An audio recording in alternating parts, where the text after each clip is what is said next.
Olá, sejam muito bem-vindos ao resumo da obra. Hoje a gente vai mergulhar de cabeça numa das obras mais importantes e, olha, mais fascinantes de toda a literatura mundial, Dom Quixote de La Mancha, do gênio Miguel de Cervantes. Muitos consideram esse o primeiro romance moderno, sabe? Mas o que faz ele ser tão poderoso mesmo depois de tantos séculos?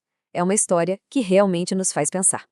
E a pergunta central que o Cervantes joga no nosso colo é exatamente essa. O que acontece quando aquela linha que separa o mundo real do mundo da imaginação simplesmente some? Vamos entender isso juntos. Então, o nosso protagonista é Alonso Quijano, um fidalgo que vivia lá, sossegado na região de La Mancha. Só que ele tinha uma obsessão, romances de cavalaria. Ele leu tanto, mas tanto mesmo, que a mente dele meio que se fundiu com aquelas histórias. E aí ele decidiu que o destino dele era outro, se tornar um cavaleiro andante, o grande Dom Quixote de La Mancha. Olha só o nosso roteiro de hoje. Primeiro, a gente vai ver como os livros criaram esse cavaleiro. Depois, vamos entrar na mente dele para ver o mundo como ele via. Aí a gente conhece o oposto dele, o fiel Sancho Panza. Em seguida, vamos ver o caos genial das aventuras deles. E, por fim, entender por que essa história de um sonhador ainda é tão importante para nós hoje. Certo. Para a gente entender o Dom Quixote, primeiro a gente precisa saber de onde ele veio. E não é só da Espanha do século XVII, não. Ele veio, na verdade, das páginas dos livros que ele tanto amava.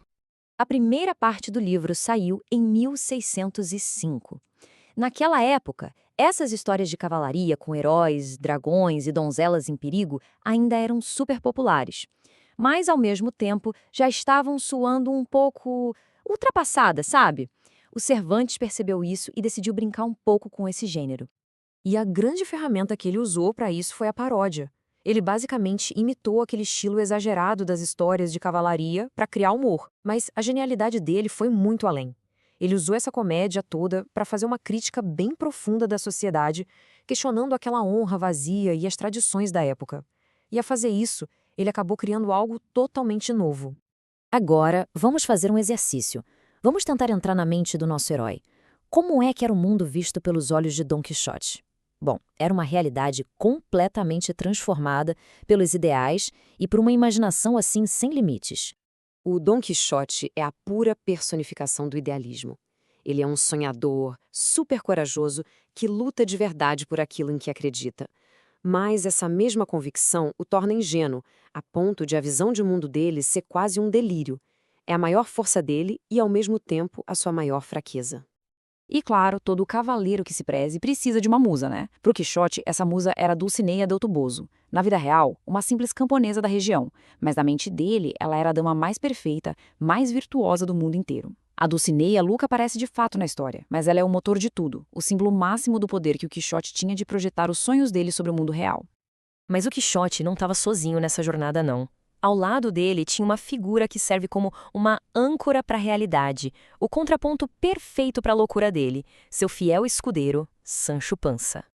O Sancho é o oposto total do seu mestre. Ele é um camponês simples, a personificação do realismo e do bom senso prático. Enquanto o Quixote busca a honra, o Sancho é materialista. Ele sonha com uma recompensa bem concreta. Quem sabe uma ilha para ele governar. E apesar de tudo, a lealdade dele é uma coisa inabalável. A dinâmica entre esses dois é a alma do livro. Onde o Quixote vê gigantes ameaçadores, o Sancho vê só moinhos de vento. Enquanto um luta por um ideal de honra, o outro está ali esperando uma recompensa bem palpável. É o confronto perfeito entre a imaginação e a realidade com os pés bem firmes no chão. E é na estrada, durante as aventuras deles, que esses dois universos, o da fantasia do Quixote e o da realidade pé no chão do Sancho, entram em colisão o tempo todo.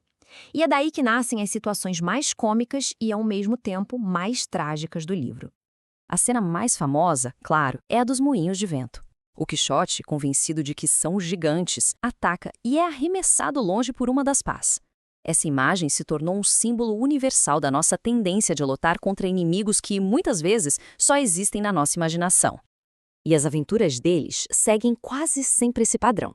Primeiro, o Quixote enxerga o mundo através das lentes dele de cavaleiro andante. Logo em seguida, o Sancho, com aquela sabedoria popular dele, tenta descrever o que realmente está ali. E, finalmente, o choque entre essas duas visões de mundo cria a aventura, que é sempre essa mistura perfeita de comédia e tragédia. E tudo isso nos leva à pergunta final. Por que uma história escrita há mais de 400 anos ainda importa tanto? Qual é o verdadeiro legado desse sonhador maluco? A genialidade de Don Quixote está em explorar temas que, olha, nunca envelhecem. É uma obra sobre esse eterno embate entre realidade e ilusão, entre o idealismo e o pragmatismo. Mostra o poder que as histórias têm sobre a gente e, no fundo, é uma reflexão muito profunda sobre o que significa ser humano. Então, no fim das contas, o ponto crucial é este. Don Quixote é muito, mas muito mais do que uma paródia engraçadinha. É uma celebração da nossa capacidade de imaginar, do poder que os livros têm de transformar a gente e, claro, da complexidade de ser humano. E talvez a maior lição seja esta.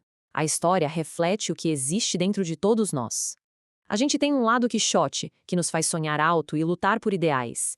E também tem um lado Sancho, que nos puxa de volta para as limitações bem concretas do mundo real. E aí fica a reflexão pra gente. Na nossa vida, nas nossas escolhas, quem é que tá falando mais alto? É o Quixote sonhador ou é o Sancho com os pés no chão? Bom, essa foi a nossa análise de Don Quixote. Para quem gostou, fica o convite para seguir o podcast Resumo da Obra aqui no Spotify. Agradecemos muito a companhia e até a próxima!